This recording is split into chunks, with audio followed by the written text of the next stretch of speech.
Do you ever feel like your soul is exhausted from carrying too much for too long? That's a question I wrote down for today.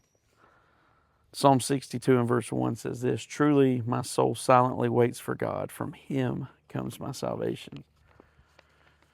So David begins this psalm, begins this verse really with silence, with waiting, with stillness. And he doesn't begin it with noise. He doesn't begin it with panic. He doesn't begin it with striving or working. Just trust with faith. Because really that's what that waiting word is. It is a faith word.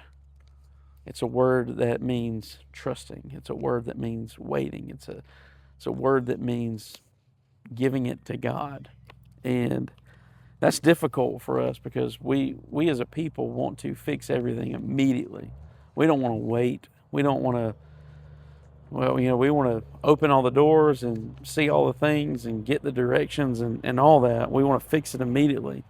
And I think sometimes we're searching for relief in a lot of different places. We search for relief in distraction, right? I think sometimes I find myself, distracting myself from the reality by eating. Sometimes I find myself in that reality by scrolling. Sometimes I just distract myself in a number of ways. But I think sometimes the other way we search for this is through productivity, right? We try to keep ourselves busy. We try to, work or earn our way to our problems being solved instead of just trusting in God. Sometimes we fight for control, and sometimes we just look for relief in other people. But David offers us a different way to find relief in the midst of life's pressures and problems. And the way that he presents is that he's almost reminding us that real rest is found in trusting in God. It's not found in escaping life's pressures. It's actually found in trusting God in the midst of those pressures and problems. And I think it's worth pointing out that you got to notice what David says here. And the reason why David says all this is because of where his salvation comes from. And when you think about the ultimate, I don't want to say the ultimate goal, the ultimate thing that is achieved through your salvation is that you are right with God. And our longing, so much so in this life, is that we want to be right. We want to be correct. We want to be on the right path. And that's what David is saying. He says you got to quietly trust God, right? Because your salvation comes from him. And when your salvation comes from him and you are right with him, that is how you get this rest. That's how you get this very real thing, right? This is something tangible. This isn't pie in the sky.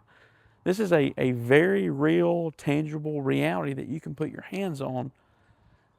But it can only come if your salvation comes from God, right? If he is the author and finisher of your faith. It doesn't come from anything else. It comes from faith. This real, true rest comes from faith. Quietly placing your soul before the Lord. That's where it comes from. Because that is the most spiritual thing you can do. In the midst of your pressure, in the midst of your problems, we might think, oh, the most spiritual thing that I can do is pray. No, the most spiritual thing that you can do is trust in God, because you're not going to pray properly if you don't believe properly. You may say, well, I need to go and get in the Word and I need to study all this because, chaos is surrounding me. If you don't have faith as a baseline, then you're just reading a book. You're just reading words. And so you got to have faith, because that's the thing that brings this all to life. That's where salvation comes from. He says, my salvation comes from you. And you may hear this today and you think, well, that's weak. But waiting on God is not weakness. It's trust. It's faith. It's the thing that saves us, right? It's God's grace and our faith that saves us. God provides the grace. The only thing that we can give God, the only help that we have in all of this is faith. And so it's not weakness, it's trust. And you can find rest right here in Psalm 62, verse 1, when your brain won't slow down. Because your soul was never meant to carry what only God can hold, right? So come and lay that down, surrender it to him today, and find rest here.